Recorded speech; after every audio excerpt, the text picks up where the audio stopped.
السلام علیکم guys, welcome in my YouTube channel Noreen calligraphy. تو گائز اس سے پہلے ہم نے سبق نمبر 5 مرزا غالب کے اخلاق اور عادات اس چیپٹر کو ہم نے سمجھا تھا۔ آج ہم اس کے سولوشنز کرنے جا رہے ہیں۔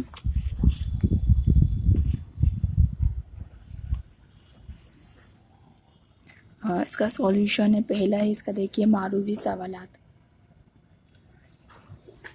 قوسین میں دیے گئے الفاظ کی مدد سے خالی جگہ پر کیجیے۔ ان کی خوشی میں خوش اور غم میں، یہاں کیا آ جائے گا؟ غم۔ ان کے غم میں غمگین ہوتے تھے۔ جو خط انہوں نے اپنے دوستوں، یہاں کیا آ جائے گا؟ اپنے دوستوں کو لکھے، لوگ ان کو اکثر بے رنگ خط بھیجتے تھے۔ پھر ڈیش کو، کس کو؟ سائل کو ان کے دروازے سے خالی ہاتھ بہت کم جاتا تھا۔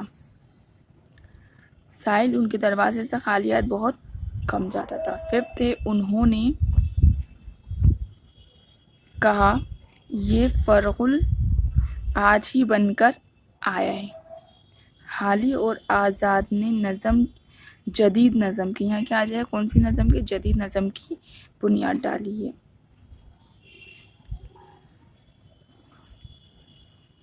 اس کے بعد ہے مختصر ترین۔ مختصر ترین مینس ہوتا ہے very short answers.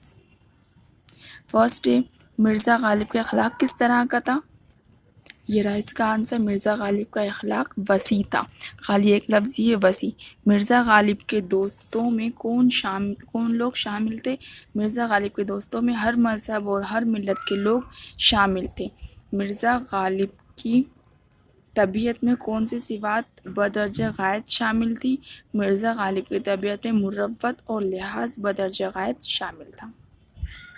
Fifth question ہے، غالب کے دوست ان سے کیا فرمائش کرتے تھے؟ غالب کے دوست ان سے کیا کی جگہ آ جائے گا؟ غزلوں کی اصلاح کی فرمائش کرتے تھے۔ اب ہے مختصر سوالات۔ مرزا غالب نے دربار سے ملی ہوئی خلعت کو بازار میں کیوں فروخت کیا؟ فروخت مطلب کیوں بیچ دیا تھا۔ یہ رہا اس کا آنسر۔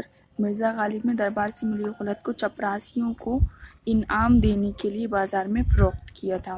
غریبوں اور محتاجوں کا مرزا غالب کے مکان پر ڈیرا کیوں لگا رہتا تھا؟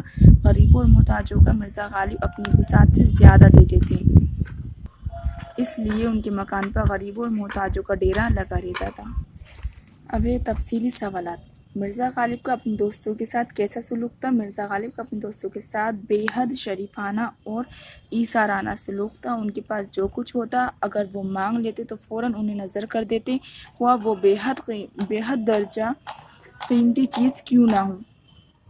غالب اپنے دوستوں سے رابطہ قائم رکھنے میں اپنے کس عمل سے باز نہ آتے تھے؟ غالب اپنے دوستوں کے خطوط ہوتی ہے خط کی جمع، خطوط کا جواب دینے میں باز نہ آتے تھے، خواہ وہ بیماری اور تکلیف ہی میں کیوں نہ ہوں۔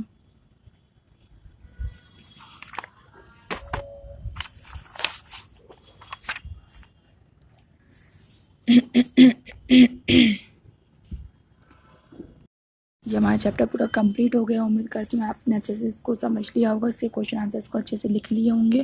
اور اگر آپ کو کچھ بھی ڈاؤٹ ہو تو آپ مجھے کمنٹ باکس میں میسج کر کے پوچھ سکتے ہیں۔ اور اگر آپ نے ابھی میرا چینل سبسکرائب نہیں کیا ہو تو please guys subscribe my channel. Thank you.